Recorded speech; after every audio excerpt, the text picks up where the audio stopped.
Hello and welcome to the MAPS Canada webinar series. My name is Shannon Smedilla and I'm your host for the series. We are extremely excited to have you join us for our now 6th episode of our webinar series.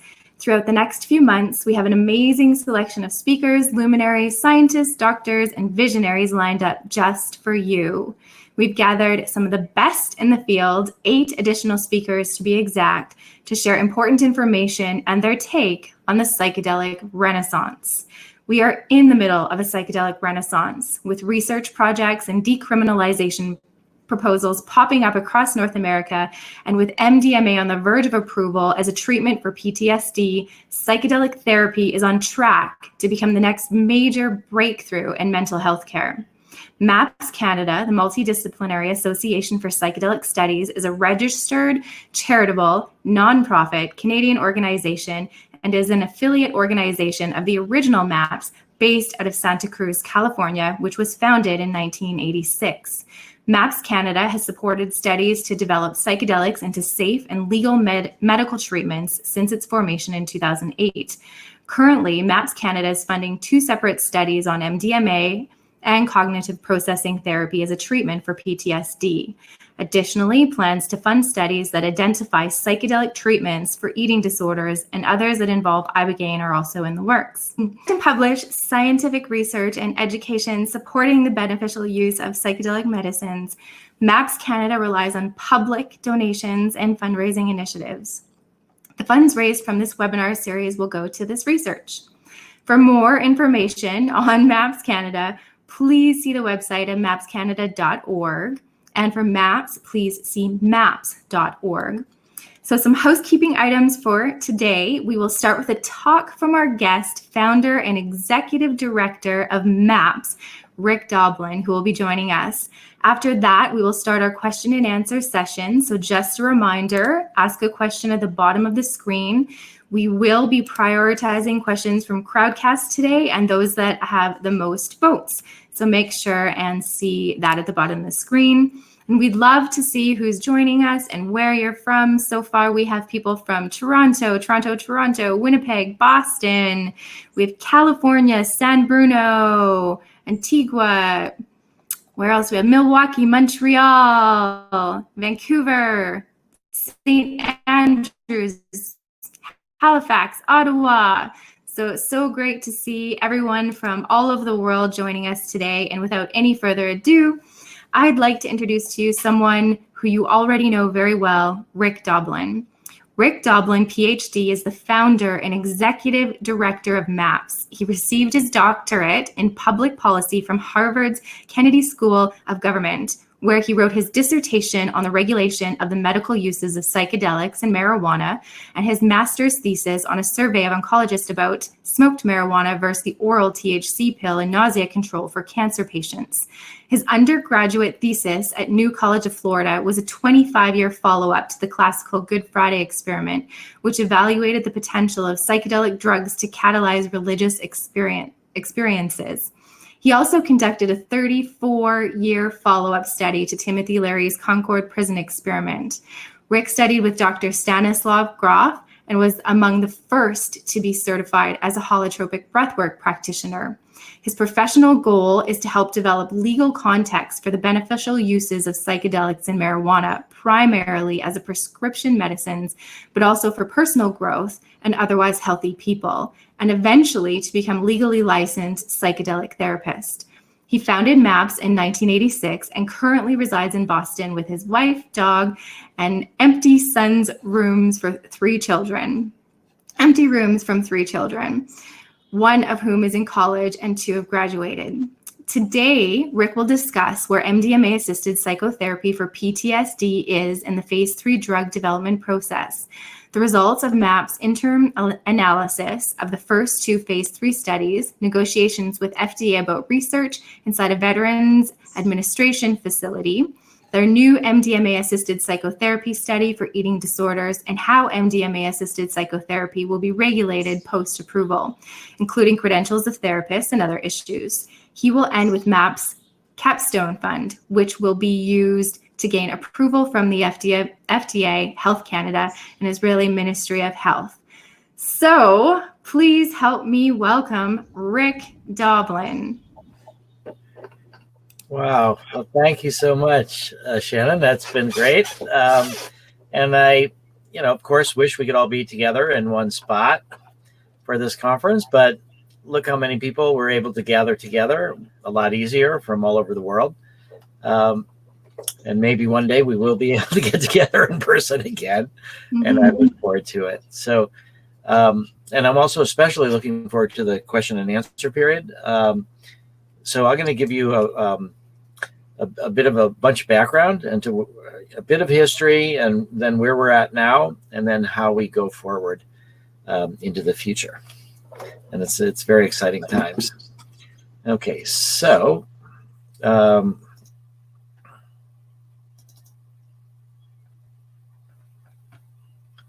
there we go. Okay, so it's a pleasure to be here at MAPS Canada webinar. Sorry for the date that I got wrong there. Oops. I realize it's the 30th, so maybe I should move from that slide as quickly as I can. So here we are with Stan Grof. Psychedelics are to the study of the mind, what the microscope is to biology, and the telescope is to astronomy. I think this is just a really great way to begin to think about what we're talking about. Psychedelics as tools, also very controversial. And similarly, the telescope was extremely controversial, not because of the thing itself, but because of what it was revealing. And it revealed information about the world that was different from people's worldviews. And people were burned at the stake for what they saw through the telescope. And then Father Bruno in particular, and Galileo was under house arrest. Similarly, psychedelics are not controversial so much in and of themselves, but for what they reveal, what they manifest, psychedelic meaning mind manifesting. And I think that we are now at this stage of human development where we have a chance to reintegrate psychedelics into our society. And by reintegrate, it's really 396, a long time ago, when the Catholic Church wiped out the Eleusinian mysteries that had been running since around 1600 BC. And they had a psychedelic component. The foundations of Western culture, all the Greeks that we know about, participated in the Eleusinian mysteries. And ever since 396, though, these substances, these experiences have been in many places of the world, particularly in Western culture, driven underground. And now we're seeing this reemergence at a time when humanity needs to go through a major consciousness shift if we are to survive, for us to really work on a global level. Here's a hopeful sign about the psychedelic renaissance. This is a bit of a psychedelic slide, bridging the past, present, future of psychedelic drug research and development, presented about a year ago at a conference. And why I'm showing this is because this slide was actually created by the FDA. And at the same conference, they announced that they were going to be creating guidance documents for sponsors of psychedelic research. And so there's the laws that set up how the FDA operates, then there's regulations that implement those laws, and then the guidances are like best practices. They're not mandates. They must not be followed exactly, but they're best practices, and you have to have a good reason if you're going to deviate from them. But the point here is that the FDA is going to be trying to create this guidance document to facilitate future psychedelic researchers, to make it easier to move through the system. This is kind of an interesting slide about the number of publications related to psychedelics going back to the 1950s and before, and right up to 2020. So sadly, this looks like some of the charts for some of the states about the COVID virus and the increasing numbers of people, but it's a much more promising thing. It's the increase in papers published about psychedelics, and I think that this increase is likely to continue as we can go forward. But this just gives you a really good sense about the science of psychedelics and how it's advancing. This particularly warms my heart. Sarko Gregarian, Winthrop is a town not far from Belmont outside of Boston. And he is a police psychotherapist. And he is going through our training program to learn how to give MDMA-assisted psychotherapy to police officers with trauma. And I've met his police chief. We've had meetings with groups of police chiefs. We're about to speak to 100 police officers before the quarantine from their critical incident stress management program. After these various meetings, Sarko's police chief gave him permission to continue through our training program into the portion where he can volunteer to receive MDMA as a patient, in a sense, in a therapeutic setting. So we now have permission to dose the police from the police themselves. And I think that's a big step forward. This is another big step forward. The Disabled American Veterans magazine, there's 1.3 million members of this Disabled American Veterans. This was the May-June issue. And the cover article was about MDMA for PTSD. And inside part of the article, the management, you could say, of the Disabled American Veterans Organization endorsed research into MDMA and other new potential treatments for PTSD. So we've not yet got any funding from the Veterans Administration, but things are moving much more rapidly towards that happening potentially, or towards the VA getting more involved.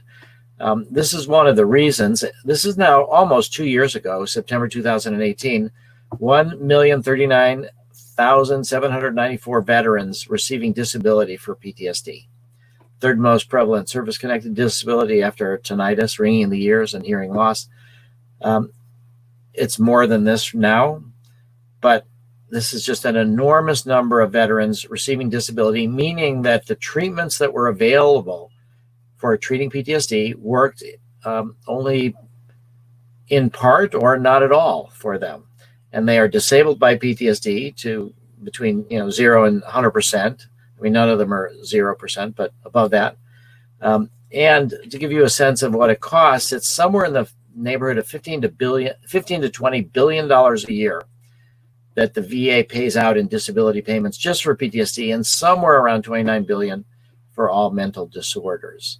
So it's an enormously costly situation. These are young people mostly, and they'll be disabled potentially for 50 years or more. It's tragic. And so we have had a plan since 1990 to really move into the Veterans Administration system, and I'll explain more about it as we go along, but it's coming along pretty well. Although none of these stacks of cash have come to us for the MDMA research, which of course we think they should have been if this was not stigmatized, but the federal government changes last. This is our corporate structure. MAPS is the nonprofit organization that I started in 1986, and it's our public education vehicle, it's our fundraising group, it's our policy and advocacy, it's our psychedelic harm reduction, it's our operations.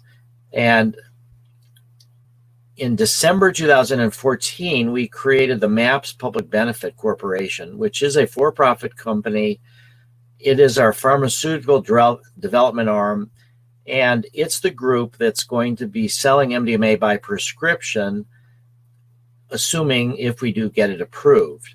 Now, if we were to sell MDMA at cost, we could have kept it inside the nonprofit.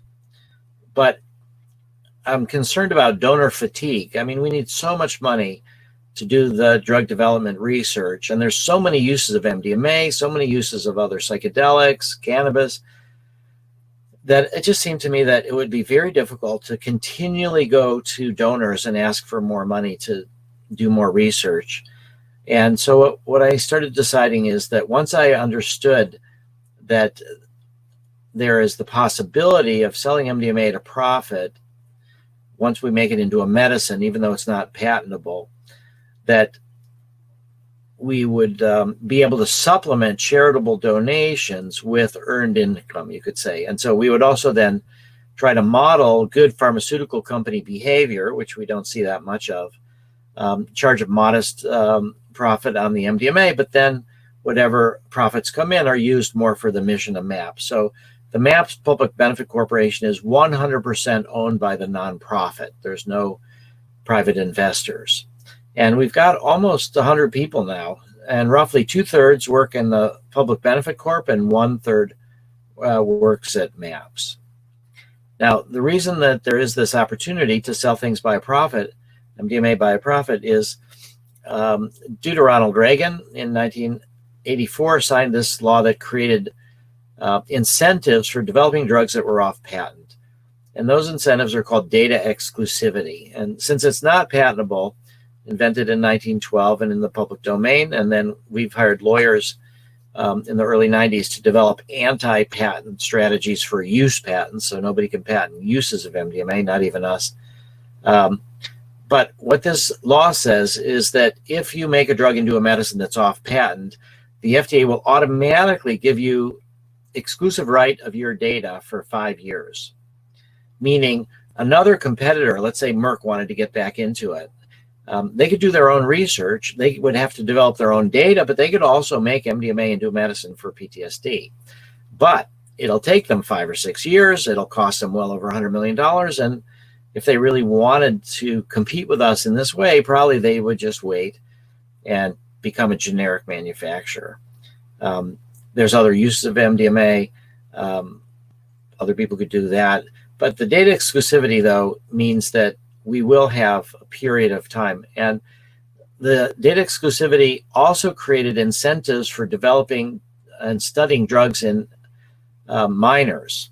A lot of drugs are studied in adults and then prescribed to kids, but there's no research on it. So if we do what are called pediatric studies, then we get an extra 6 months of the data exclusivity. And the FDA has actually required us to study 12 to 17-year-olds with PTSD should MDMA prove to be safe and efficacious and be approved for PTSD for adults.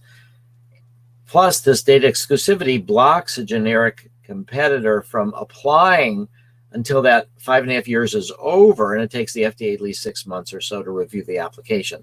So we would have 6 years data exclusivity, and then in Europe it's 10 years, and it's different around the world, different countries. But this is the program that is what's the basis for the creation of the MAPS Public Benefit Corporation.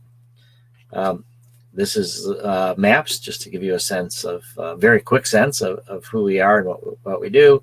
This is the clinical research team. It's growing so fast, even this is out of date.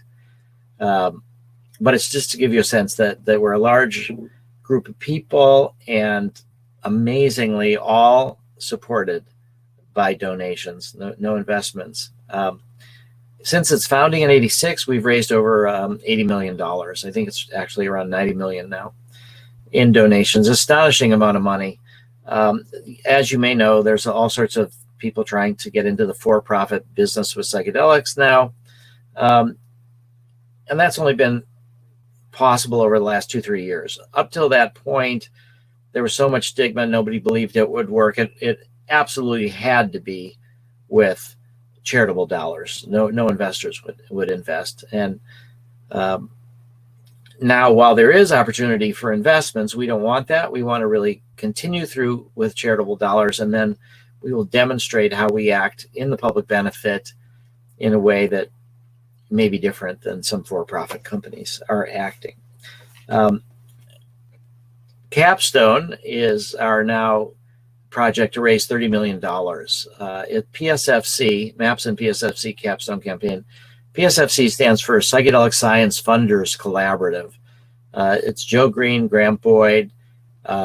They're connected to a lot of the founders of various tech companies and others as well. And so MAPS and PSFC have joined together to try to do this $30 million raise. What it would do is it would complete phase 3 clinical trials up to the point of FDA approval, and then we get approval, Health Canada and Israeli Ministry of Health. Neither the Health Canada or Israeli Ministry of Health wants to go first. They're willing to go second after FDA, or third, but they're not ready to go first. This $30 million would also support commercialization-related activities and expanded access, which is compassionate use, which right now you don't have in Canada for controlled substances, but there is some effort to try to change that. Mark Hayden and others have been working on that. And then this would help us grow our therapist training program. So of this $30 million, we've raised $10 million from our board of directors, from PSFC, Cody Swift, and Frank Kavanaugh, very core allies. And what Tim Ferriss announced a couple weeks ago when he released his podcast interview with me is that he and PSFC, with some early work on our part with various donors, managed to get people, 6 different people, collectively put up $10 million as a challenge. And we have 90 days, concluding September 10th, to raise the $10 million. And it's an all or nothing thing. So we have to raise $10 million. This can be in multi-year pledges up till the end of 2022. So we don't need cash right now, $10 million for September 10th, but we can have multi-year grants. And we've raised so far around 2.8 million of this 10 million. So we've got a ways to go. We've got some time left, but we've got a ways to go.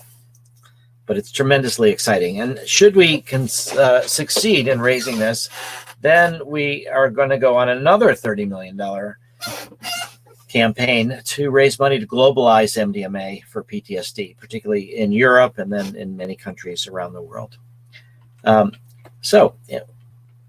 MDMA-assisted psychotherapy for treating PTSD. Here's now we get into some of the data. From 1986 to 1999, 2000, roughly 16 years, it took us, or 14 years, to get the first study started with MDMA for PTSD. It started in Spain. It was women survivors of sexual abuse, rape, and assault. It was supposed to include 29 people, but it was heartbreaking. It was shut down after only 6 people. We had good press in Spain, but then it attracted the Madrid Anti-Drug Authority, and they shut the study down for political reasons. This was at a time when the hysteria of MDMA neurotoxicity was still rising. A lot of the U.S. NIDA-funded researchers, some of them had gone to Spain and tried to talk bad about MDMA. So this was the beginning, though. We got it started. We worked with 6 people before it was shut down. Very heartbreaking. But around the same time in 2000, we began working to start research with FDA in the United States. And this is Michael Mithofer and Annie Mithofer, are sort of core therapists and lead trainers of other therapists, really the pioneers of MDMA-assisted psychotherapy for PTSD. And after we published our first paper, Brigadier General Lori Sutton contacted me from out of the blue, meaning from flying up in an airplane, a military plane. She called down to the ground, and she wanted to know what was going on about MDMA research. She had started the Center of Excellence at the Department of Defense for psychological health and traumatic brain injury, and she was looking at new treatments for PTSD. And we've been in relationship now ever since then for 10 years. She's now running for the Democratic nomination for mayor of New York. And she also was, after she left the military, she was commissioner for New York City Department of Veteran Services. She said, when it comes to the health and well-being of those who serve, we should leave our politics at the door and not be afraid to follow the data. There's now an evidence base for this MDMA therapy and a plausible story about what may be going on in the brain to account for the effects. We had a whole series of meetings that Lori Sutton helped with, and others, Richard Rockefeller and his cousin, Senator Jay Rockefeller, who was on the Senate Veterans Affairs Committee. We had meetings with the Department of Defense, and all the way up to the, I actually had a meeting inside the Pentagon. We went all the way up to the Assistant Secretary of Defense for Health Affairs and his team. And then Senator Rockefeller was speaking to the head of the VA, several of the VA heads as well. And the decision was made after a bunch of negotiation was that we should start with veterans, not with active duty soldiers, that the researchers who had been affiliated with the VA, we could work with them, but we would have to pay for the studies, and the vets would have to come from outside the VA system. But this was the best we could get, and the suggestion was made that we start with Candace Monson. And the people at the VA National Center for PTSD had heard about MDMA, the love drug, the hug drug, and Candace had developed a treatment program called Cognitive Behavioral Conjoint Therapy, CBCT. And it was in dyads or group, couples, dyads, two people, which one member had PTSD and it affected the other. And this was the first study that we blended MDMA with an existing non-drug psychotherapy for PTSD. The VA had heard about MDMA's love drug, hug drug, etc., and they thought this kind of couples therapy approach to treating PTSD might do well with MDMA, and we ended up giving both members of the dyad MDMA, and the results were great. Candace just presented it a few days ago, and she had done a bunch of studies with cognitive behavioral conjoint therapy, and they did really well. She just stacked up the results of all these different studies, and then she compared it to when you add MDMA to it, and the results were even better. And Candace is now president-elect of the world's largest organization of PTSD researchers and therapists, the International Society for Traumatic Stress Studies. And she used to work at the Boston VA in charge of women's health. So this study was tremendously successful. This is what started building some connections to the VA. And then after we started working with Candace in 2016, November 29th, 30 years after the start of MAPS, we had what's called the end of phase 2 meeting at FDA. And that's where we worked with them to try to decide, should we be permitted to go to phase 3? We presented data from 6 different phase 2 studies in the US, Switzerland, Israel, and Canada with 105 people. We tested various doses. These are the range of doses that we were looking at. I was looking for how to do a double-blind study, the low dose that would be low enough to cause confusion with the full dose, but not so high that it would get a lot of therapeutic benefit, because then it would be harder to tell the difference between the two groups. We found that the 75 to 125 was the most effective dose range. And then our method is that 8-hour therapy sessions, we give this initial dose. We've switched it to save money on encapsulation to 80 milligrams and 120. So we make it out of 40s and 60s. And we only need 2 different capsule size, 40 milligram and 60 milligram. But anyway, this is the most effective dose range. We have had lots of discussions about neurotoxicity. They blocked research for a very long time. The question is, are there any functional well, first off, does it happen at all? Secondly, are there any functional consequences? And the functional consequences have tended to be in the area of neuropsychological measures. Supposedly, heavy ecstasy users don't do so well on certain kind of tests. So we administered the exact same kind of tests in 2 different of our phase 2 studies. And what you see to the right here is before baseline and primary. And so there's no evidence that anybody's neuropsychological measures are not working as well after they've had a few doses of MDMA. So this is the only major safety study slide I'll show you, but it was just what we expected, but also reassuring. And we don't need to do this anymore. FDA is not requiring us to do this anymore. Of the people that had therapy plus no MDMA, inactive MDMA, or low dose MDMA, this was severe or moderate to severe, but on average all severe, chronic treatment-resistant PTSD. After the treatment, now 2 months after the last day-long experimental session, We did what's called the primary outcome measure. That's what this is reflecting. And what we showed is that 23% no longer met a diagnosis of PTSD. So for the group that we are working with, which is so difficult to treat, treatment resistant, on average severe, these results are pretty good. So what we demonstrated is that our therapists are really trying. There is something to our therapy. And 23% no longer met the diagnosis in our control group. But when you add MDMA, whoa, more than twice as good. 56% no longer have PTSD at the 2-month follow-up. Now, that's all well and good, but does it last? You know, these are expensive interventions. They're more expensive, more labor intensive, more therapeutic time than just giving somebody a pill or just meeting somebody for therapy 1 hour a week. There's roughly 42 hours of therapy in our treatment program. So the question is, you know, does it last? So at the 12-month follow-up, 2/3 no longer have PTSD.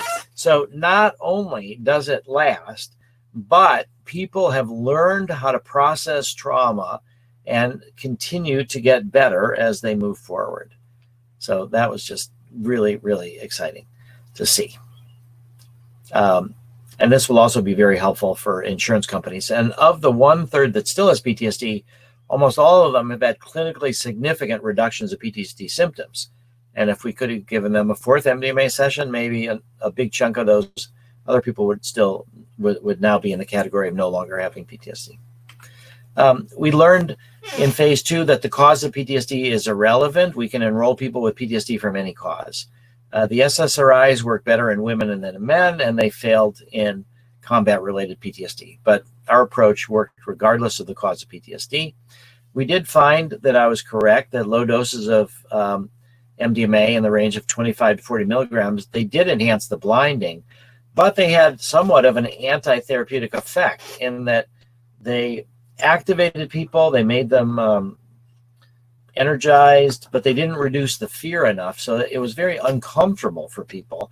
And actually, the people that got therapy with inactive placebo did better than the people that got therapy with low-dose MDMA. So there is no solution to the double-blind problem with MDMA that we could find. We established safety in clinical settings and a medium to large effect size on the CAPS-4, and we're now using the CAPS-5. So on the basis of all this, I wanted to add one more thing, which is that you may have heard that with all the work with classic psychedelics, that there's a relationship between the depth of the mystical experience and therapeutic outcome, and that is the case. It was also the case with the LSD psilocybin work during the 50s and 60s with alcoholism, cancer patients, heroin addicts, and others. The depth of the mystical experience relates to therapeutic outcomes, correlates with it. But with MDMA, that's not the case. We use the same questionnaire, the mystical experience questionnaire, and we just do not see this relationship between the depth of the mystical experience and therapeutic outcomes. And I think it's because you really need to be in your biography. You need to be remembering, you need to be bringing up these traumatic memories and working with the difficult emotions, and then you can be reprocessing them and move forward. But a mystical experience can be good for other things, for post-traumatic growth, figuring out what you want to do with your life, but it doesn't really seem directly connected to improving from PTSD. And that impacts our therapeutic approach as well. But based on all this data that we submitted to FDA, they said, yes, you can go to phase 3. And this is Michael on Fox News. We are very fortunate to have bipartisan support for what we do, both in the funder community and also in the media. I think a lot of it has to do with working with veterans. And then, of course, the New York Times also wrote an article about it. So the FDA agrees to new trials, again, with Michael Lanning.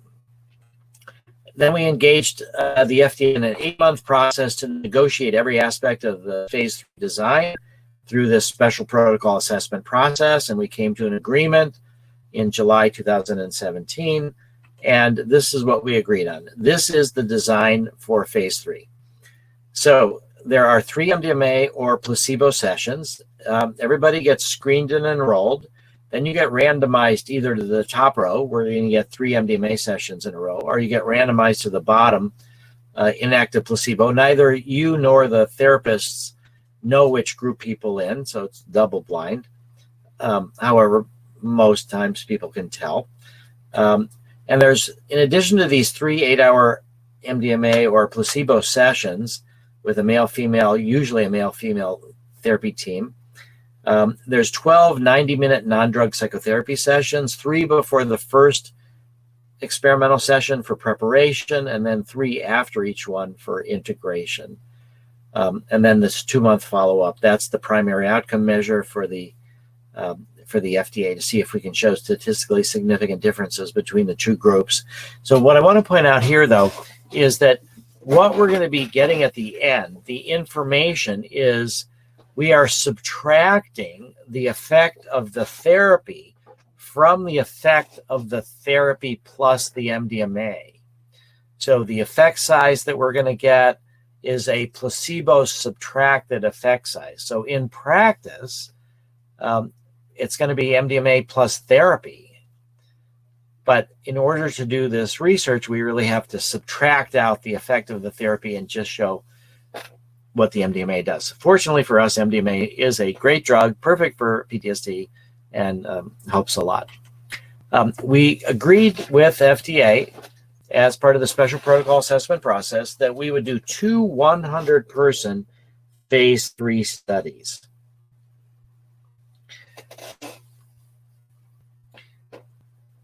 And MAP 1, we call that MDMA-Assisted Psychotherapy for PTSD 1, and MAP 2.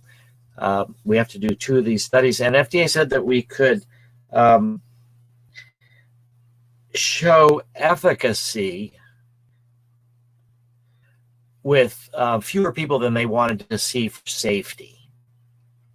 So this is what, and we also agreed then that we would do an interim analysis when 60% of the people had reached their primary outcome measure and all 100% had been enrolled. So when 60 people had reached their primary outcome measure and all 100% had been enrolled, that's when we were able to do the interim analysis of MAP 1. And that was for the purpose of what's called sample size re-estimation, to compare our results, actual results, with the hypothetical results that we used to size the study. And then if the results were not as good as we hoped, that we could be told to add subjects in order to restore us to the probability that we set up for obtaining statistically significant results. After we worked that out, we got the breakthrough therapy approval for the FDA, breakthrough therapy designation. This is the most important program that the FDA has. Pharma loves this. 2/3 of the applications for this are rejected because they're not real breakthroughs. And MDMA became a breakthrough. There's one other drug that was approved as a breakthrough therapy for PTSD called Mdma by Tonix Pharmaceuticals, and it was a repurposed sleeping pill from over 30 years ago. They thought if you help people have better sleep, it'll positively impact their PTSD symptoms. So 2 drugs have been given breakthrough therapy for PTSD, Mdma and MDMA. We've got 15 phase 3 site locations, 2 in Israel, 2 in Canada, in Montreal and in Vancouver, and then 11 throughout the United States. Then we negotiated with the European Medicines Agency in June of 2018. They said, yes, we could move to Europe. And we've got sites in 7 different countries. And we're in the process now of starting research, which would be open label therapy training studies, so that we're training the therapists. They work with PTSD patients, and we don't have near the money that we need to really go all the way in Europe, but we're starting anyway, and we are very excited about the globalization. One of our donors has sent me to China, and also Amy Emerson, and we've worked with Chinese psychiatrists and psychotherapists as well. So just to give you a sense that we really do mean globalization. Now, in March, we had what I call the most important reality check of MAPS's 34-year history. and that was the interim analysis of our phase 3, first phase 3 study. This was published May 12th, but it took a while to get this article written. And as I mentioned, Tonix Pharmaceuticals had their also breakthrough therapy. They had their interim analysis in February. Ours was in March, and they failed for futility after spending over $100 million.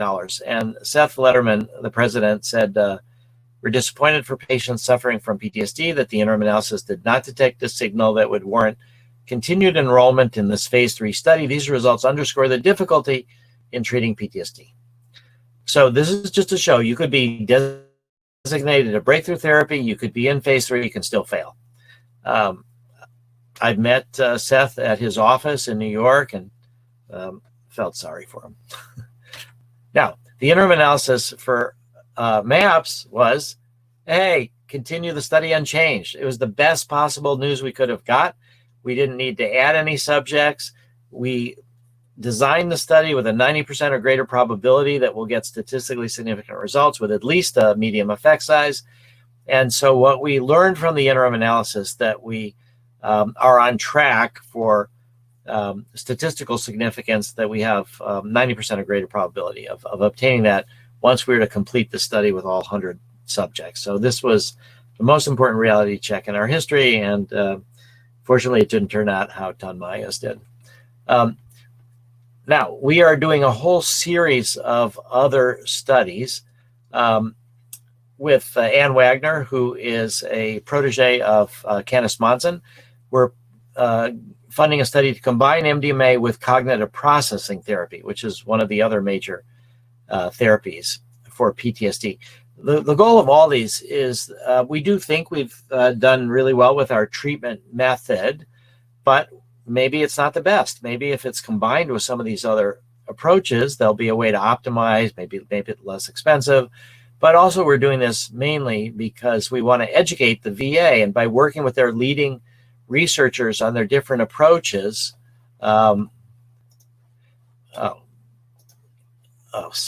Sorry for that. What is going on? Let's get.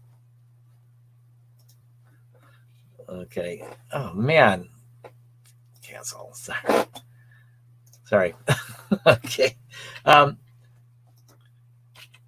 We're also working with Barbara Rothbaum at Emory University, who's developed. She was one of the people who does prolonged exposure. That's one of the main treatments for PTSD at the VA. There's thousands of therapists trained in prolonged exposure, and Barbara's going to be working with MDMA to blend with prolonged exposure. Prolonged exposure requires you to, as it is, just talk about your trauma over and over. And for some people, it's helpful, and others, it's re-traumatizing. And so we think it'll be more effective with MDMA. Now, we're also working with Edna Foa, who is the founder of prolonged exposure. In 2009, she said that MDMA was dynamite for the brain, and that she would never want to work with it. And she actually told Barbara Rothbaum not to work with us either. But over time, people grow and change, and now Edna is going to do a study with us developing a new approach with MDMA to combine with prolonged exposure. This will take place, I think, in Jerusalem. And we're just found out a couple weeks ago, we're working with Rachel Yehuda at the Bronx VA, and the FDA has said our protocol, they want to do a few changes in the protocol, but once we submit it to them, that they will approve the study. And so now she's got to do some work with her institutional review board and the DEA, but we're hopeful. And what she wants to do is compare 2 MDMA sessions versus three MDMA sessions. So this is, in a sense, a cost-effectiveness study. And because I showed you before that people get better over time, maybe if you have 3 sessions, you get better a little bit quicker, but a year out, maybe people that have 2 sessions are more or less close to the people that had 3. Now, healing slower isn't necessarily good, but this is an economic study. And so this is where we hope. We've been trying since 1990 to start research inside the VA, and hope after 30 years, it's about long enough. And hopefully before the end of 2020, we'll see if Rachel can get permission. We're also working with researchers, young researchers at the Loma Linda VA. Loma Linda is outside of LA. And they also have their own IRB approval, FDA approval. In California, you have to get approval from the Research Advisory Panel of California. They used to call themselves the California Research Advisory Panel, but that stands, the acronym of that is CRAP. They finally figured that out, and they changed their name to Research Advisory Panel of California. And they have to get approval from the DEA, and they're looking for funding. So this is not a MAPS-funded study. And so we're very hopeful, though, that they have their own IRB and FDA approval as well. And then we want to look at group therapy. Now, we don't have funding for this, but we have been in discussions with Brian Anderson about LGBTQ people with PTSD from sexual orientation and social stigma. So this is just to say that we are interested in very much looking at group therapy.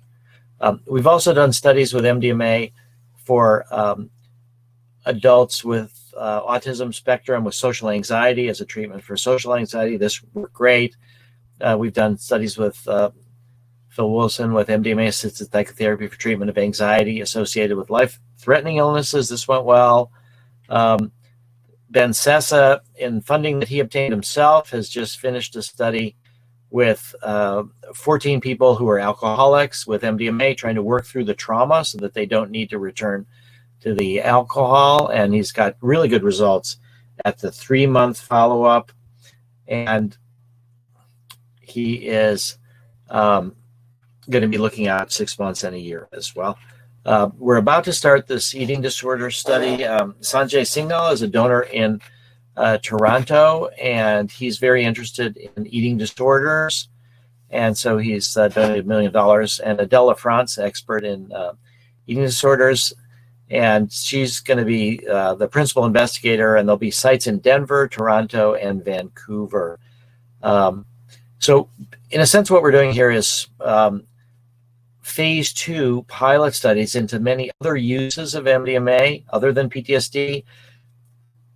It's so expensive and so complicated to do the phase 3 studies that we're focusing on MDMA for PTSD. But there is anecdotal evidence from people that have had eating disorders that have taken MDMA. It's been helpful to them. So once we've made it into a medicine for PTSD, assuming we can do that, then we're going to be looking for other indications to move through the FDA system. And it'll be a lot less expensive to do other indications. We'll already have all the safety data, although we'll need safety data in that particular population. We'll have made the drug, which is costing us $5.6 million or so for making commercial quantities of MDMA. But we're starting to see different studies with other indications of MDMA. And I think eating disorders will be one of the really good ones, because MDMA is about self-love, self-acceptance, and that's a challenge for people with eating disorders. This is about how we negotiate with FDA to make it into a medicine, how it would be regulated. And the FDA has this program, REMS, Risk Evaluation and Mitigation Strategies. They'll be similar in Israel and in Canada and most countries of the world. And so what we're saying is that the treatment is not the drug. The treatment is drug-assisted psychotherapy. And so the only people that can be treating patients are ones that have learned psychotherapy from us, the sponsor. And it's only administered in clinic setting. It's never a take-home drug. It's only administered under direct supervision of people that have been trained.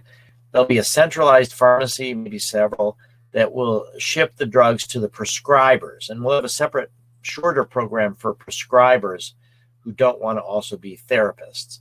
But the drug is never picked up by the patient at the pharmacy. It's always sent to the doctor. It's always administered under direct supervision of therapists in these certified clinics. The things that are under the dotted line are things that the FDA could potentially require of us, which is a lifetime limit of doses and a patient registry.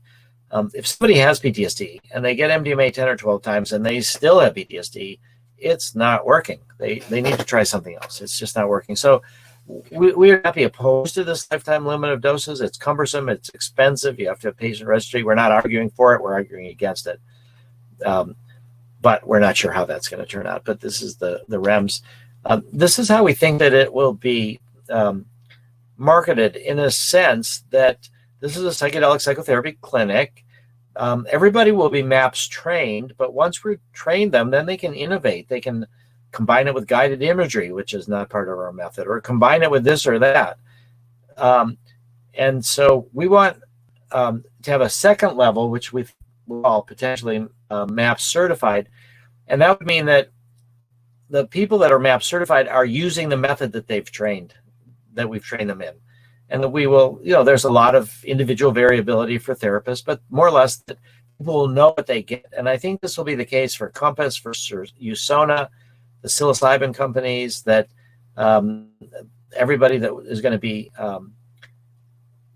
treating patients will be trained by one or the other of these companies, or maybe some of the new companies. But this will be a way for people to know what they're going to get into if they go to one of these clinics. And ketamine-assisted psychotherapy, it's approved by Johnson & Johnson, Spravato, but without therapy. So there's no kind of certification for therapy, because ketamine is not given with therapy. But what we're also trying to illustrate with this slide is that the therapists don't want to be, I'm an MDMA therapist and somebody else is a psilocybin therapist. They want to be cross-trained in becoming a psychedelic psychotherapist, and they'll learn which of these drugs is best for which kind of things and at which moment, and they can do different sequences for different patients, customize it.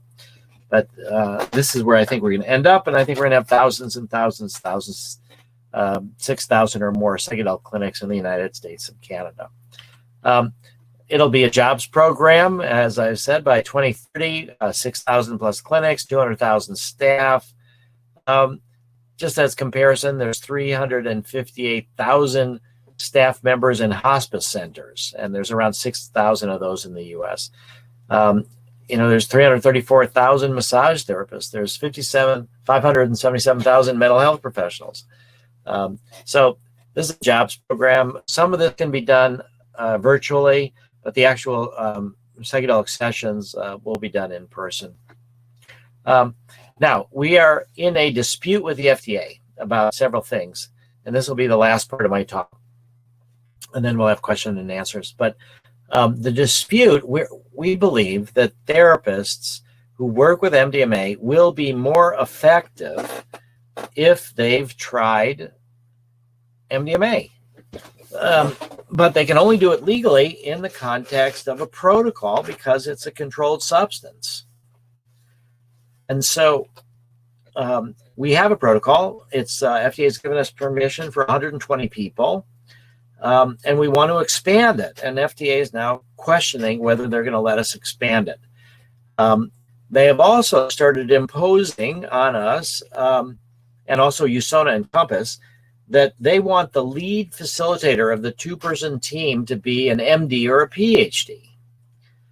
And they want a physician on site instead of on call. Now, I mentioned before that we had the special protocol assessment process. We negotiated everything with FDA.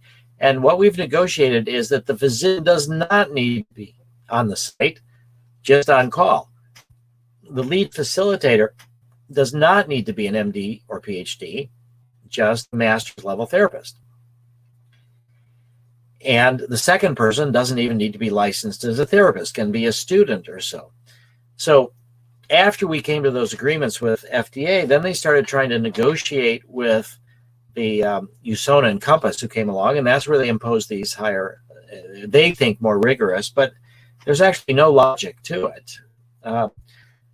And so we are now dissatisfied with the negotiations with the Division of Psychiatry Products, and we have hired lawyers, and we are starting this process called the formal dispute resolution. And so the higher management of FDA will review this, and I think that we're in a really good shape, and I'll show you why. But let me also say that in the Bronx VA study a couple of weeks ago, where we just heard back from the FDA, they have made a concession already, and they've said if you have a physician in the building, whatever that means, they don't need to be on site, but they are in the room. They just need to be on the site in the building or something.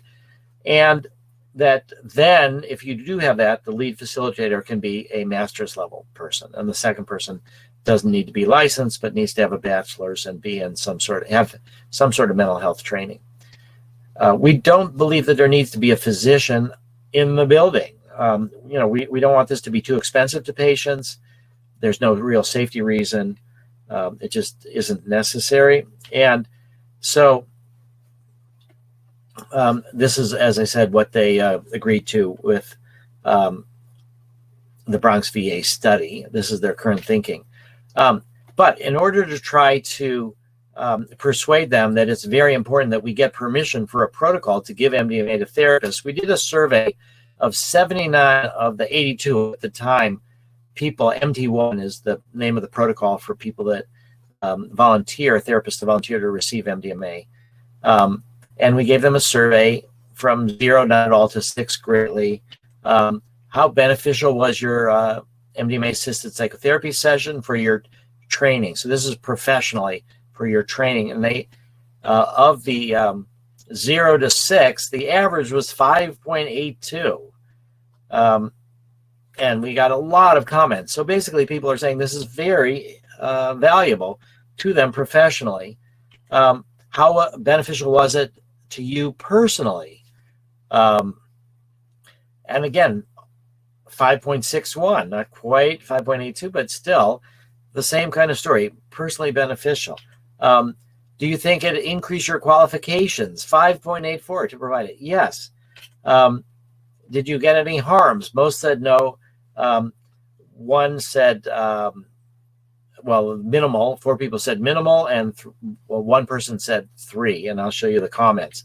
One person said, I don't think I experienced any harm, but I found it difficult to end so quickly after engaging in a therapeutic process with therapists. I would have wanted more MDMA sessions over time. So this doesn't sound like much harm. This other one said, please see the answer to question 2, which we'll get into in a second, but my experience was totally different than the experiences of my colleagues. I'm disappointed not to have experienced emotional processes as they did. Overall, no sustained harms except for the disappointment in the session. And then what she said was that she vomited after 35 to 40 minutes and felt sick and didn't have much emotional processing going on. Our view of this is that the vomiting was resistance to the emotions, and that if she were to have had another MDMA session, got more into it, she might be really understanding better. But the point is that this isn't much harm either. This other harm was dual relationships with my therapy team and supervisors and coworkers and night attendant have been a bit of a pain complication. So yeah, we sometimes take 2 members of a team and they come together and to go through this protocol, slightly delayed, and so that there are complications of dual relationships in some cases, but we're not quite sure how to avoid that. But again, this isn't much in the way of harm. This other one said didn't leave a comment, so we have no idea what was going on, but she didn't respond to the question of personal benefit, but she did say it was greatly beneficial for training and increased her qualifications. And then the other harm one, the person that had the 3, was it's too personal. So we don't really know what's going on there. But this is the data that we're going to present. The same person that said it was too personal also said it was greatly beneficial for training and greatly increased their qualifications. So we think that this is really good. These are the people that we got a bunch of letters from for the FDA about why MD PhD makes no sense for the lead person to be a requirement. Some of the, we did, because in phase 3, as I mentioned, that we don't need to do this, we did a analysis of which of our teams had a master's and which had MD PhD on them. And what we then looked at in terms of the adverse events, and this is a busy slide, but the main point is that there's really no fundamental difference between the people that had the teams that were led by a master's level or the teams that are led by MD PhD in terms of any of these adverse events. Brian Richards, Bill Richards' son, I would offer that in our initial work, many of our co-therapists were research assistants, a college degree pursuing MSW, were highly effective with no significant adverse events across multiple studies and hundreds of research volunteers. An advanced degree is not a necessity to consistently occasion positive patient outcomes, inclusive of high-dose conditions. A qualified master's level clinician is, as we have proven, sufficient. Christine I'm the chief of psychiatry at the University of Berkeley, University of California, Berkeley, study physician for one of the sites, I strongly support the structure that is approved for phase 2 and phase 3. So she doesn't think we need MD PhD. Mary Casamano, it would increase the cost and limit access if you say it's MD PhD. Janice Phelps from CIS, I love this. The majority of physicians who apply to our training program are rejected due to the absence in their background of any psychotherapy experience whatsoever. Many psychiatrist applicants are not admitted to our program because of their limited experience in psychotherapeutic methods. Bessel van der Kolk, who wrote The Body Keeps the Score. He's the PI of our Boston site. At the trauma center, we gave up on training MDs and DOs to treat severely traumatized individuals. They were simply too poorly prepared. While we continue to train PhDs, we increasingly have turned a master's degree licensed therapist to carry the bulk of clinical responsibilities. And Dick Schwartz, who developed internal family systems, trained over 20,000 therapists. In my strong opinion, that well-trained master's level therapists and psychiatric nurses with psychotherapy training can be just as effective in treating PTSD as MD or PhD. In fact, my experience is that they may be better prepared to effectively and safely conduct PTSD treatment than some MD psychiatrists with relatively little psychotherapy training or some PhD psychologists whose training and experience is not focused on psychotherapy. And then this is just to show adverse events compared to having an MD on site or an MD on call, and the same story as before, that we don't really show a significant difference. And so we're quite hopeful that we will be able to persuade the FDA in this formal dispute process. So that is the presentation, and I very much look forward to dialogue and questions. Wonderful. Thanks so much, Rick. So we have a lot of questions here for you, and we'll try to get through them. We'll start with the ones on Crowdcast. So the first one that we have at the top with the most votes is, how can upcoming counselors and other professional helpers establish the use of psychedelic assisted psychotherapy for their clients? Well, it's an interesting question because it's really going to take the clinical research. So I don't know how can counselors and helpers establish the use. It's really going to be involved in research is the best way, or go through some of the training programs that we have to learn about how that's going to work. But it's really going to take these very expensive phase 3 studies in order to establish the use. The other part of it, I guess, is becoming knowledgeable, speaking to your colleagues, trying to reduce the concerns or fears that people might have. But I think that the key limiting factor to scaling this is the training of therapists. So one thing I'll suggest right now is that people could go to the treatment manual on the MAPS website. And it's you go to the research menu bar to MDMA, it's down at the bottom. It's about a 70-page document that describes how we do the therapy. So I think that would be very helpful for people to read and sort of prepare yourselves by learning about how we do it. Also, I'd say prepare yourselves by having your own experiences. That's really one of the best ways to learn how to help others, is to see how you use it yourself. So I think that's the thing. The other thing, of course, is to donate or find people that don't donate, but or do harm reduction. Another good way is to work at these. Well, we're not having festivals these days this summer, but do harm reduction for people that take psychedelics at festivals and get into trouble. Those are really good ways to be prepared. I see one of these comments about fluents. They do training. That's great. Yeah. So other kind of training programs would also be really, really good. Okay, wonderful. Thank you. So the next question we have is about SSRIs. And it says, would SSRIs and other drugs used as antidepressants conflict with the ability to use MDMA and other empathogens as therapeutic tools? There's a second part to the question here. Can the contraindications of psychedelic therapy, such as Serotonin Syndrome, be mitigated in any way? And there's a third part. Do you recommend particular alternate therapies when contraindication risk is too high? So I can read that again. Yeah, no, I got it. Okay, so let me just start with the easiest part of alternative therapies. Yeah, therapies without MDMA, psychotherapies, holotropic breath work is really good for hyperventilation.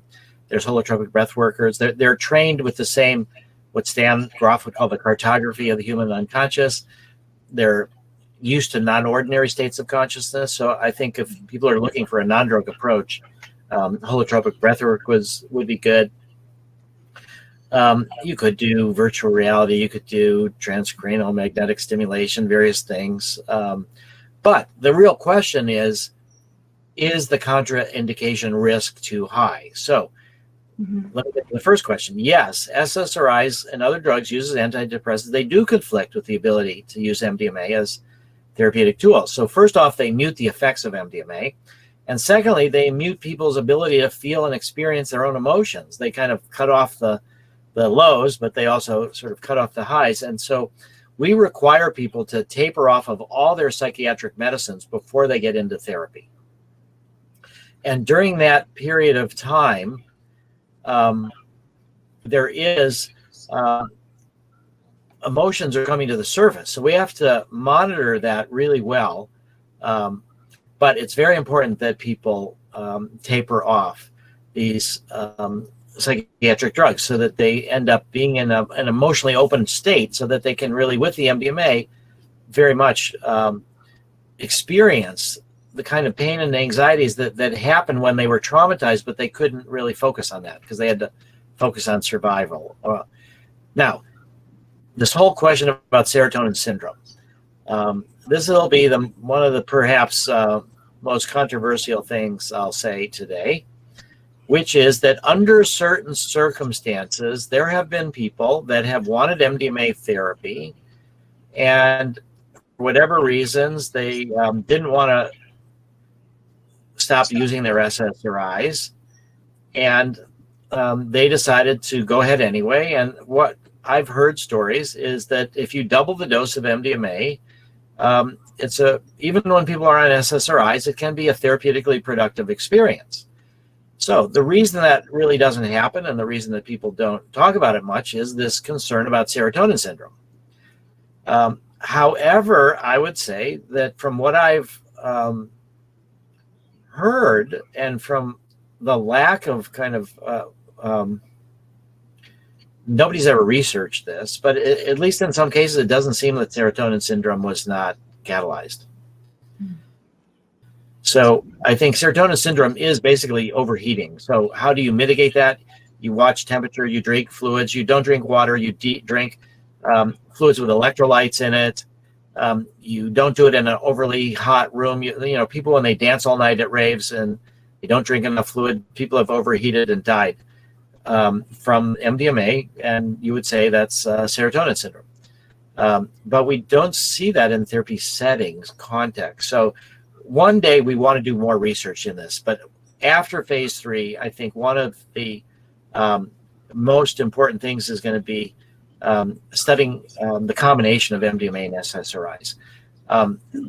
We do think it's better for people to taper off of SSRIs, but there may be a bunch of people that don't want to do that. And if it would be true that we could find out that if you double the dose, you get a full therapeutic experience and you don't catalyze serotonin syndrome, or if you do, you're prepared and it doesn't turn into a big problem.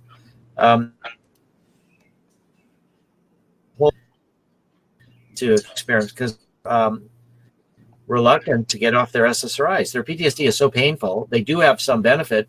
Even if they still have severe PTSD, they're reluctant to get off their SSRIs. So anyway, that's going to be a big area of research, is the looking very closely at MDMA with people on SSRIs and seeing if there is evidence of serotonin syndrome.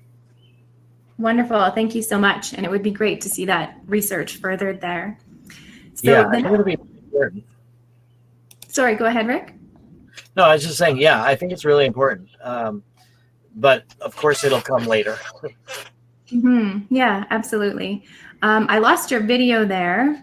Me? You see my video? Yeah. Really? We still hear you. Well, I still see me. Okay, perfect. It might just be from my end. Oh, looks okay. like good there. Okay. All right, we'll go on to the next question, but you did touch on it already. So maybe if there's anything else you want to add to it, it's in regards to who will be allowed in the short and long term to offer these therapies. It refers back to Mark Hayden's talk when he mentioned the FDA is only considering medical doctors. Well, okay, yeah. So the FDA was MDs or PhDs as the lead person, but they're moving away from that. But they want a doctor in the building, so we got to get rid of that. And so I think whatever we negotiate with FDA, Health Canada will accept. And the advantage that we have is that we are based on data. The FDA is basing some of these things on fear, and really they're not basing it on fear. What they're basing it on, and so this I think will help people understand. This same group, the Division of Psychiatry Products, 25 years ago, it's the same group that approved OxyContin for pain, which turned into such a massive disaster. And so what they've seen is that Congress and others have subpoenaed all their internal documents. The FDA has been criticized in books, and 60 Minutes did an expose. So the current crop of people at FDA are aware that now they might be the first one to approve psychedelics. And so they're concerned about, will that be a mistake? Will somebody come back and look at them and criticize them? So that's where they thought, let's just say advanced credentials, MD, PhD. That'll look like we're being, rigorous. But what they missed is that the FDA has never regulated psychotherapy. They don't understand psychotherapy. They realize they don't understand psychotherapy. So when we present them all this information that an MD is no way, who hardly has any training at all for psychotherapy, even a psychiatrist don't often get training for psychotherapy. They're pharmacologists. So they adjust your medications. People have said psychiatry has lost its soul, because they don't talk to people for 15 minutes and then they adjust your medication. So I think that we will be able to move past this. And I really like the two-person therapy model, but there's going to be economic challenges to keep that in place. And so the credentialing is going to be essential for that. If it's MD, PhD, and the second person has to be a therapist, whatever. So I think what we want to end up with is a two-person team for efficacy, for safety. The first person has to be licensed to do therapy. Second person could be a student.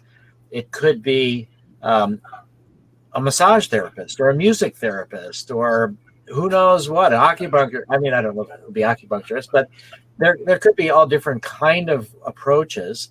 I think I see that Stephanie Stewart is asking this question, will the sessions have to last 8 hours? No, they don't have to last 8 hours. But what we find is that in this integration, it's about what happens during this experience with the MDMA, but it's really focused on long-term change. Integration is essential for it.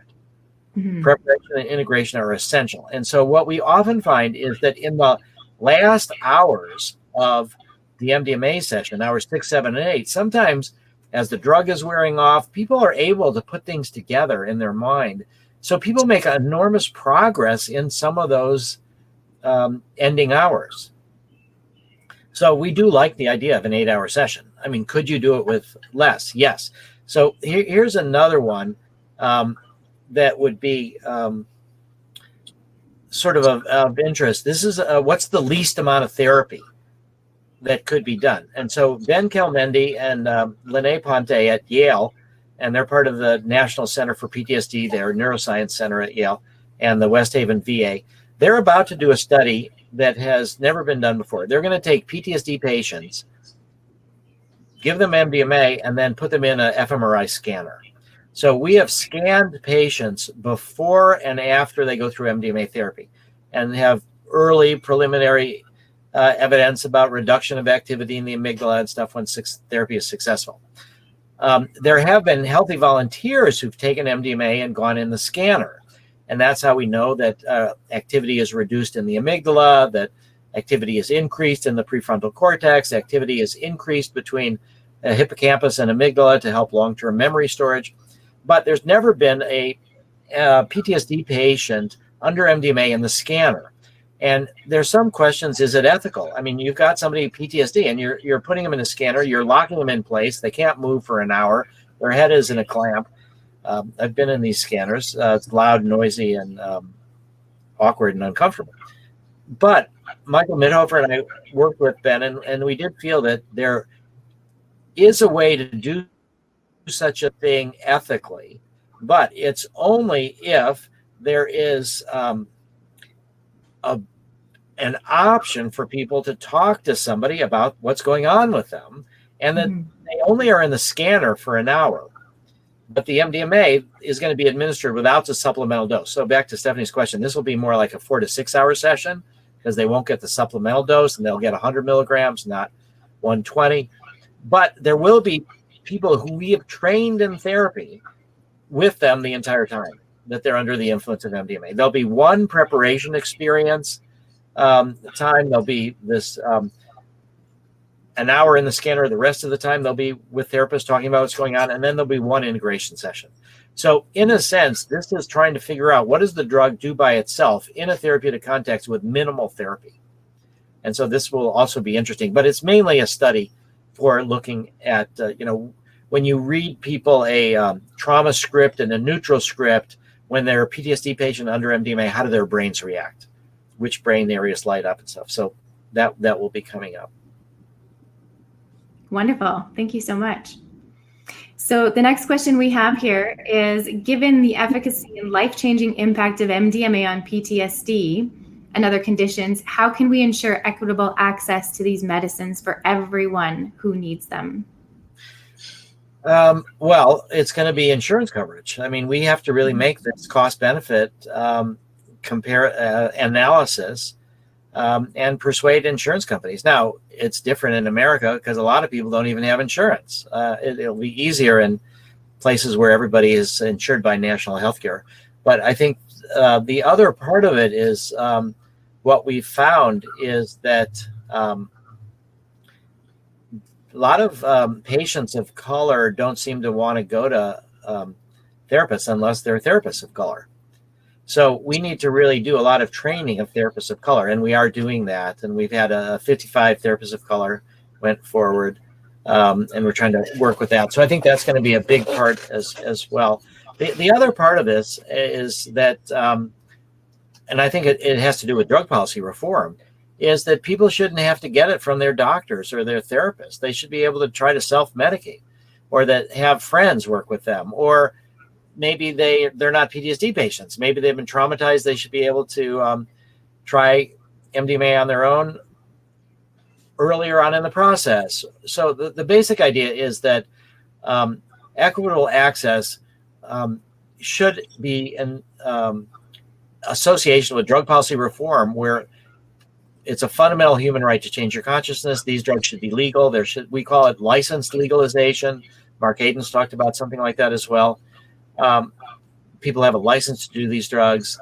If you misbehave, you get your license taken away. You punished for what you're misbehaving. And these psychedelic clinics that I talked about, I think will be sites of initiation where, if you want to drive a car, you have to get a driver's license. You have to actually drive in a car with somebody watching you. I think to get a license to do psychedelics, you go to one of these clinics. It'll be free or very low cost.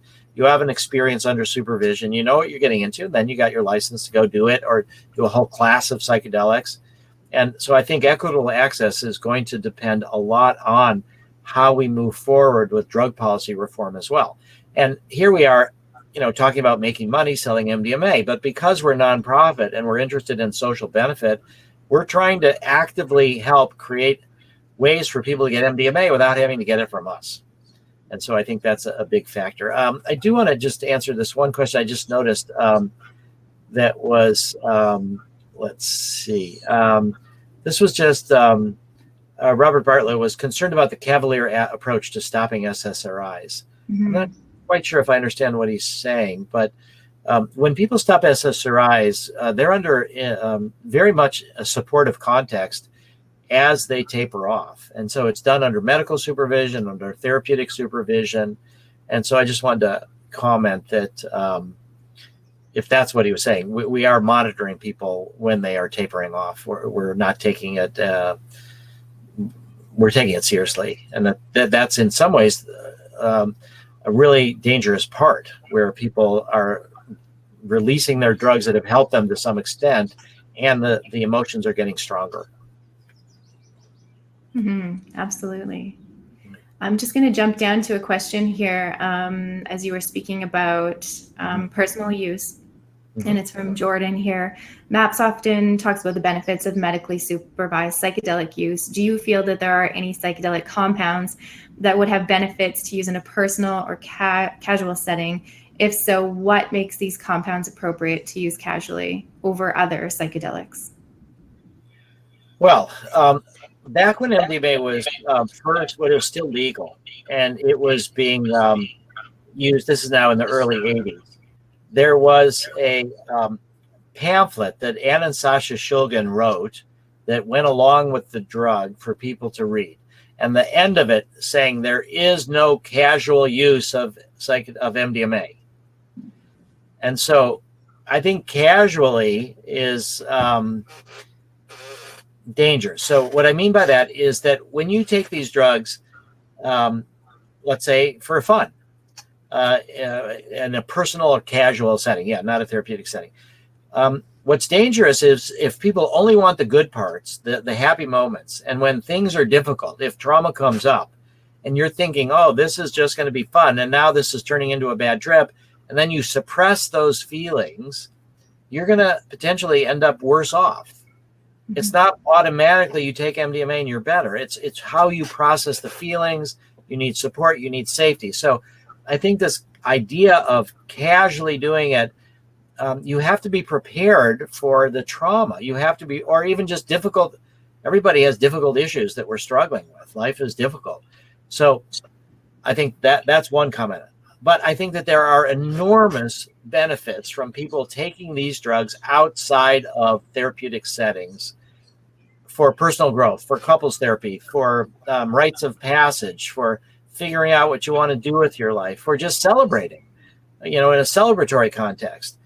So I think that all those are legitimate uses, and that there are great benefits, but there are increased risks in those settings. And right now, those kind of risks include getting adulterated drugs. So we need to really have a system of access to pure drugs. We also have a system where people are not educated, honestly, by our schools and governments. So we need honest education, so people understand what are the real risks, what are the real benefits. So we need drug checking, which is where people don't, if it's still illegal, they should be able to get their drug checked so they know what they're going to take. So all of those contexts, I think that it's possible to get a lot of benefits. And we've even talked to PTSD patients who've taken MDMA with a friend in a recreational setting, but they were willing to deal with the struggles as they came up, and they ended up making progress. So I think peer support, a lot can be said for peer support. Absolutely. There's another question here, and it's in regards to the long-term effects of MDMA, which you already briefly touched on. It said, what are the known long-term effects of MDMA, and is MAPS collecting such data during the PTSD program? Well, let's see. So let me say that there has been, and there's over 5,000 studies on MDMA or ecstasy in Medline. There's an enormous amount known on neurotoxicity.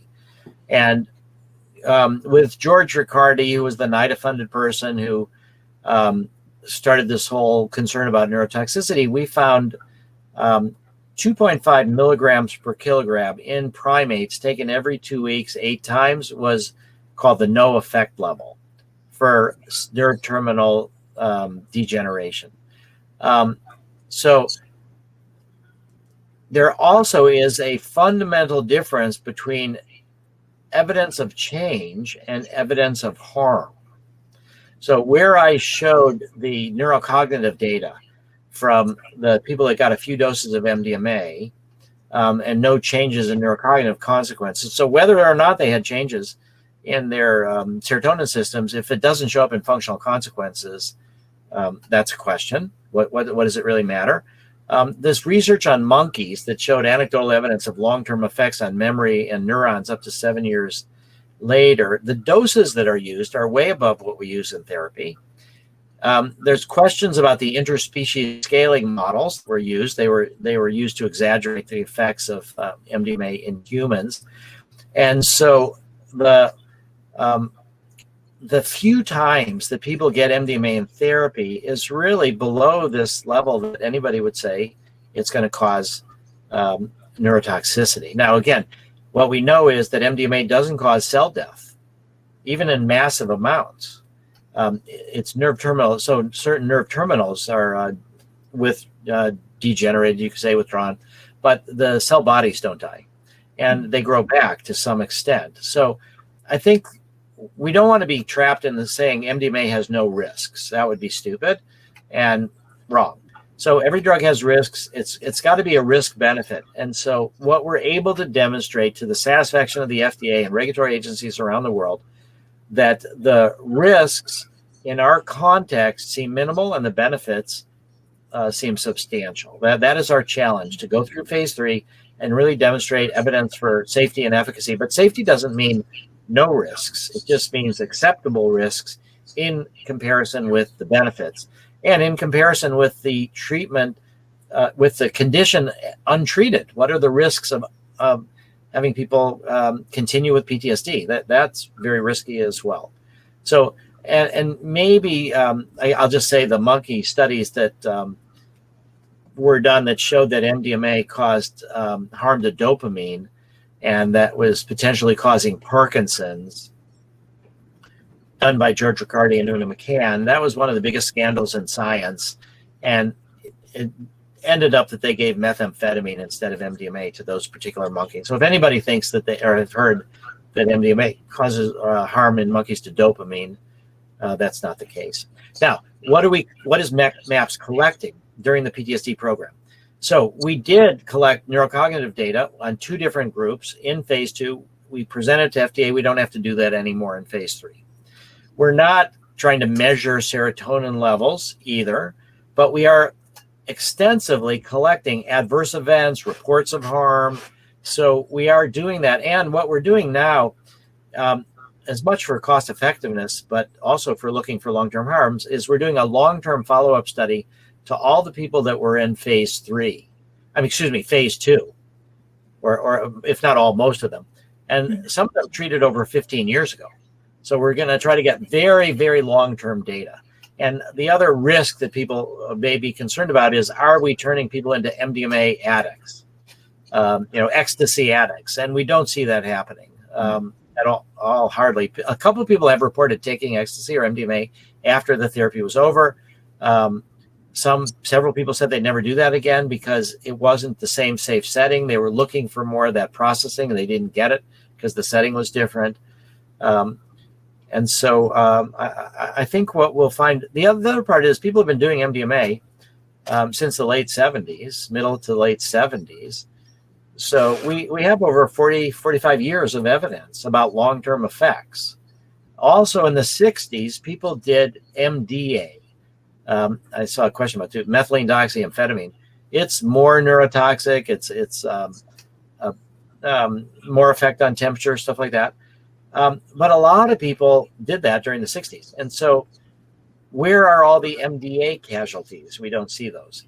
So in any case, I think that we are looking very much at risks, and we should be able to do a good risk-benefit analysis at the end of phase 3. Perfect. Wonderful. Thank you. So we have time for one more question, and make it a hard one. Well, it's okay. All right. Let's. It might be. Well, let's see. This one says. Let's go with the. Might be a good one. It says, "Tell us about your first psychedelic experience." Oh, that is a good one.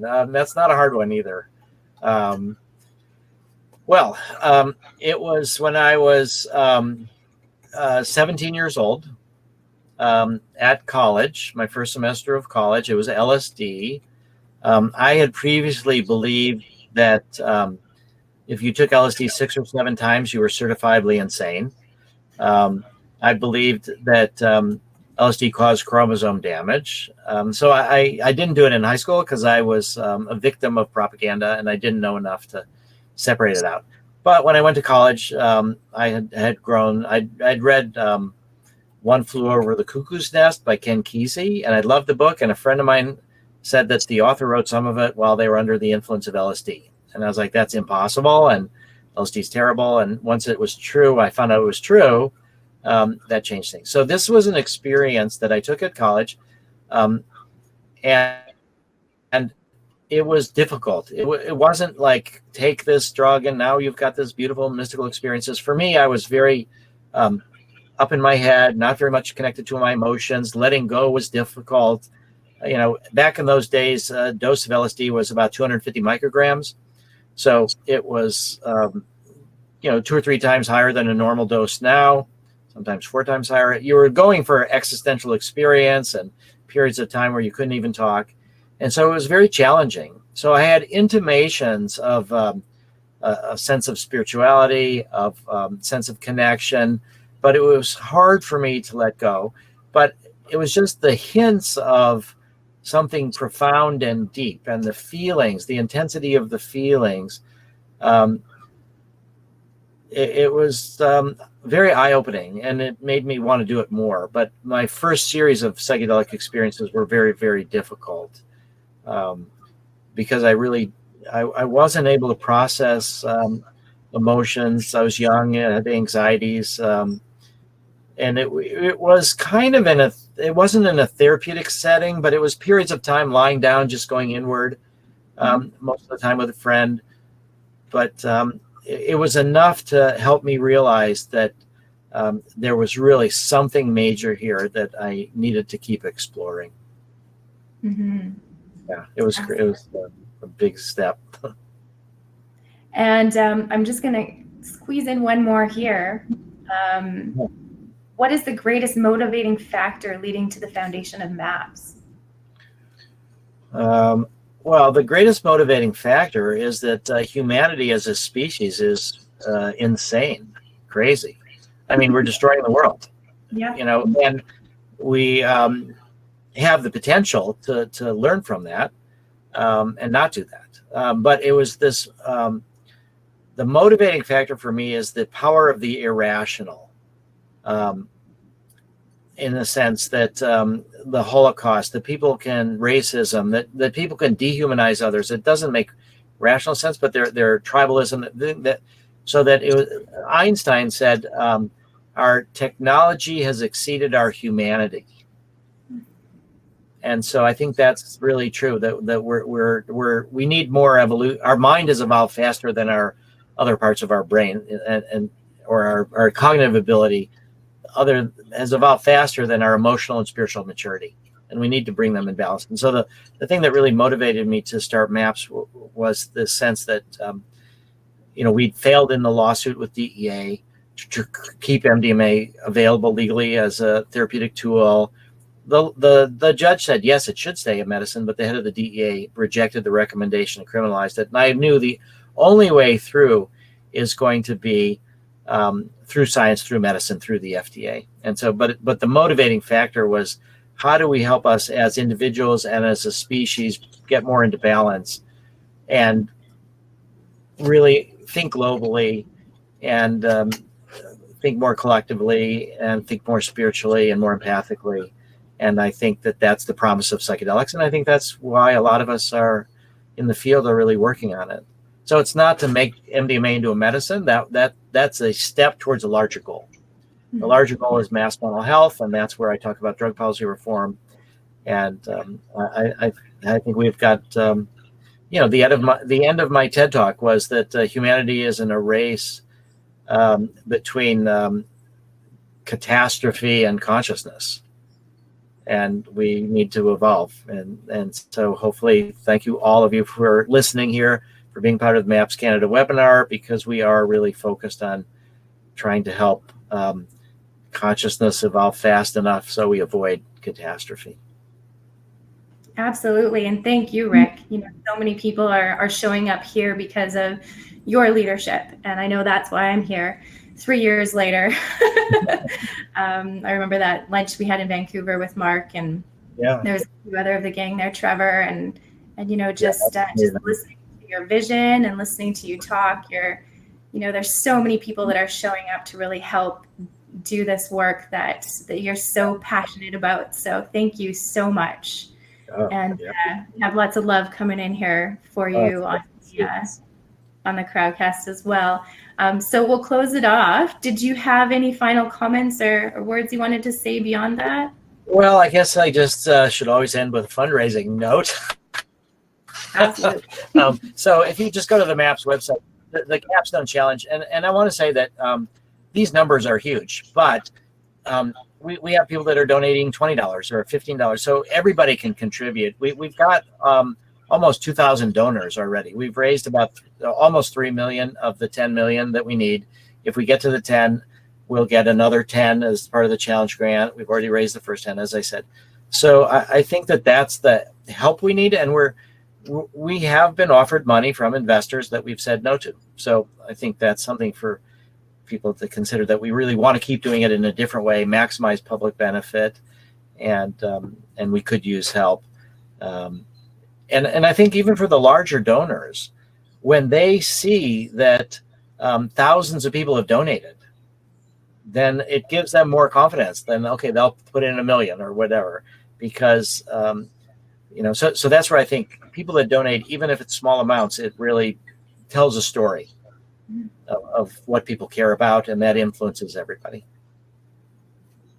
Absolutely. And then hopefully in a few years we'll make MDMA medicine. We'll have thousands of therapists, and we'll be able to do continued research with funds that we make from selling MDMA, and we'll be able to give philanthropists some. They can go to other causes. Well, thank you so much again, Rick. It was definitely a pleasure and an honor to host you here today, and we look forward to seeing more of you in the future.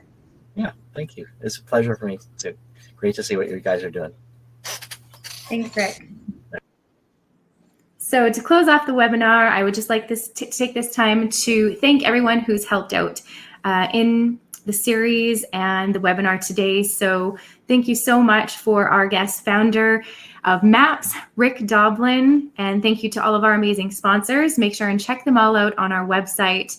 Also, thank you to the MAPS Canada volunteers who are assisting with this event today with the webinar behind the scenes. And very importantly, thank you to all of you who keep showing up for our episodes and for being here, also to support the series and to support the speakers and this very important research. So up and coming, our next episode will be on July 7th, and it's with Professor and Historian of Medicine, Erica Dick from the University of Saskatchewan. So make sure and submit your questions on Crowdcast in advance, and our full lineup can be viewed on the MAPS Canada website. So we have 8 live episodes remaining, and if you haven't purchased the series and would like to, you will be able to up until the end of August. So you can just log in and you'll be able to view all of the episodes that have already aired because they will be recorded. And remember, this money goes to important research, and thank you so much for showing up. So have a great day. We'll see you next episode.